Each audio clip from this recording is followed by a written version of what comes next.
सबको good morning. यहाँ पर आज बताएंगे कि गिब्स एनर्जी क्या है।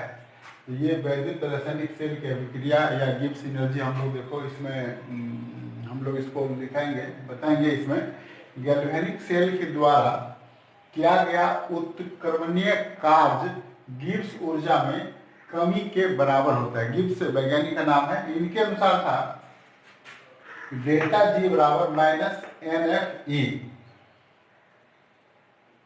और डेल्टा जी नॉट बराबर हो गया minus N F E not. इसको हम लोग गिब्स फ्री एनर्जी कहते हैं। एन हो गया नंबर ऑफ लूज और गेन इलेक्ट्रॉन्स, एफ हो गया फैराडे और ई हो गया इसका इलेक्ट्रॉन। सेल के अंतर्गत का समीकरण एक होता है ऑक्सीडेशन, दूसरा होता है reduction. Zinc plus copper ion product बनाता है जिंक आयन और कॉपर। इसका हो गया ऑक्सीडेशन, इसका होता है रिडक्शन। सेल के अंदर ये रिएक्शन होता है। कॉपर कैथोड का काम करता है और जिंक एनोड का काम करता है। यहाँ इसमें चूंकि ये 2 इलेक्ट्रॉन लूज किया है, यहाँ देखो ये जो कॉपर है 2 इलेक्ट्रॉन लूज किया है। यहाँ पर ये जो चार्ज है इसका 2 चार्ज है, यहाँ देखो 2 चार्ज है, इसीलिए n का मान कितना हो गया इसमें 2 हो गया। तो डेल्टा जी माइनस 2 एफ और ए। नष्ट समीकरण हम लोग जानते हैं कि E बराबर होता है E0 माइनस RT बटा एफ ln के। तो अगर साम्यावस्था में E का मान 0 हो जाएगा तो इसका मान देखो 0 हो जाएगा। E0 माइनस RT बटा एफ ln के हो गया। इसको जब लेफ्ट लेके चलेंगे तो माइनस हो जाएगा, ये माइनस और ये माइनस कटेगा। E0 बराबर हो जाएगा RT बटे एफ ln के। फिर इसके बाद देखो हम लोग इसको यहाँ पर ले आते हैं।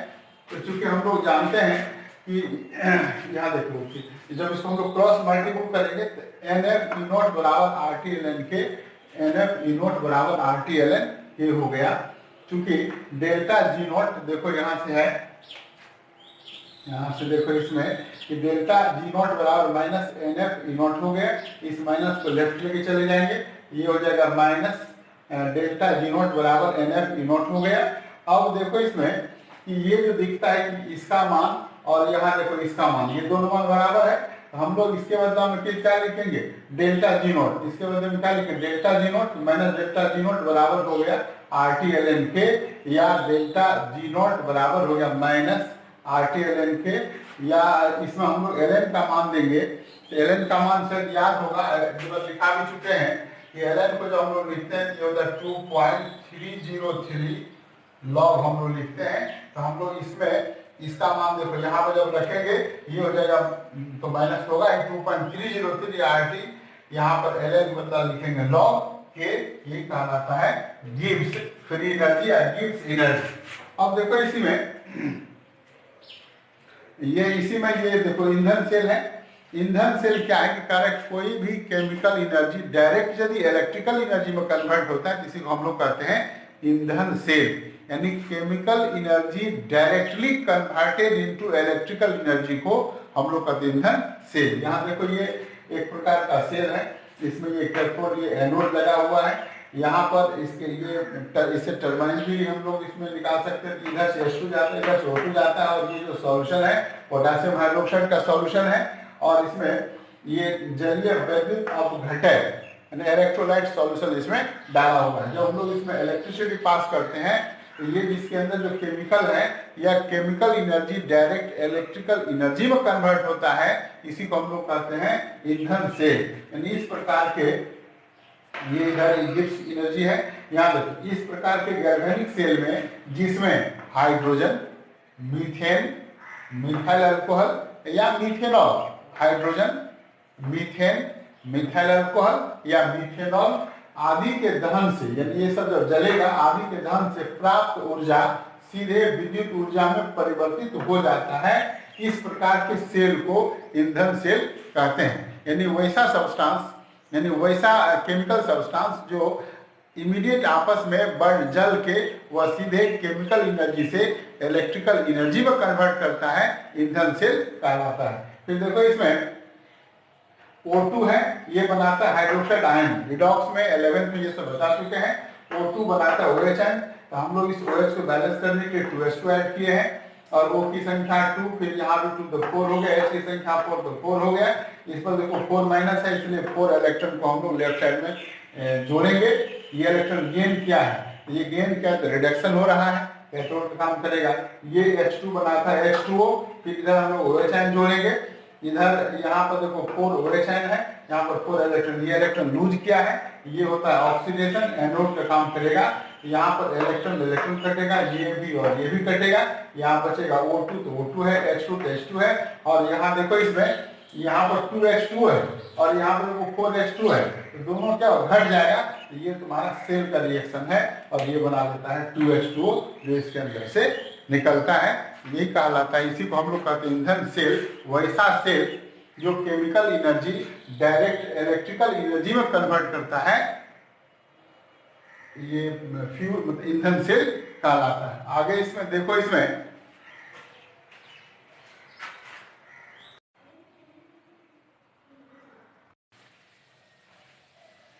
यहाँ देखो नर्स समीकरण में, नर्स वैज्ञानिक का नाम है, उन्होंने इलेक्ट्रोकेमिस्ट्री में उनका बहुत बड़ा योगदान है। और सिंपल इसमें इक्वेशन दिया हुआ है, नर्स के इलेक्ट्रॉन विभव का विद्युत अपघट्य विलयन के सांद्रण के मध्य संबंध स्थापित करने के लिए एक समीकरण दिया, जिसे हम लोग नर्स का समीकरण कहते हैं। तो इसमें सामान्य अभिक्रिया में देखोगे Mn प्लस इलेक्ट्रॉन ये गेन करता है, तो रिडक्शन हो गया, M बनाता है। नर्स इक्वेशन से E बराबर हो गया E नॉट माइनस RT बटे F ln MS, मतलब सॉलिड हो गया और ये एक्वस सॉल्यूशन है।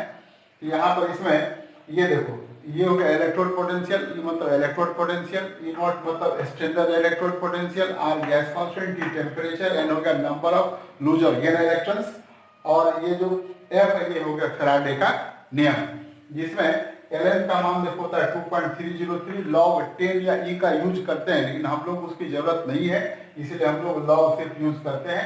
T का मान स्टैंडर्ड टेम्परेचर 25 डिग्री से होता है, इसको हम लोग केल्विन में चेंज करेंगे, 273 ऐड करेंगे, T का मान हो जाएगा 298 के, और 1 फैराडे बराबर होता है 96,500 कूलम, और R का मान होता है 8.314 joule kilo inverse mole inverse होता है। ये सभी का मान हम लोग इसमें रखेंगे। E बराबर हो गया E नॉट माइनस, देखो सबका मान इसमें रखेंगे, सबको गुना भगा करेंगे तो हो जाएगा, इसको हम लोग ये रिडॉक्स पोटेंशियल, ये E स्टैंडर्ड रिडॉक्स पोटेंशियल हो गया, ये इसका मान इतना रखेंगे, और इसमें लॉग हो गया इतना। कह रहे इसमें एटमॉस्फेरिक प्रेशर पर यानी वायुमंडलीय दाब पर मोलर सांद्रण को हम लोग इकाई मान लेते हैं, मोलर सांद्रण को इकाई मान लेते हैं एटमॉस्फेरिक प्रेशर पर, तो M का मान क्या हो जाएगा 1 हो जाएगा। तो E बराबर हो गया E नॉट माइनस 0.059 बटे log 1 बटे m, चूंकि इसका मान क्या हो गया 1, इसका मान हो गया 1। तो ये हो गया तुम्हारा E redox potential, standard redox potential, यानी E बराबर E नॉट माइनस 0.059 बटे log 1 बाय mn प्लस, ये नर्स इक्वेशन कहलाता है।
देखो इसमें ये संक्षारण क्या है, जंग लगना, इसको हम लोग सिंपल कर सकते हैं।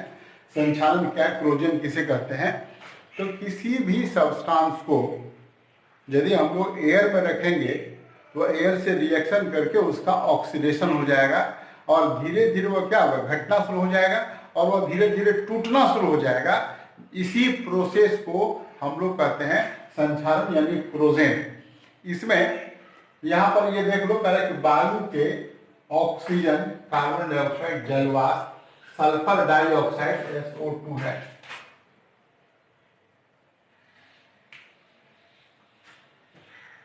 Sulphur dioxide H2, hydrogen sulphide इत्यादि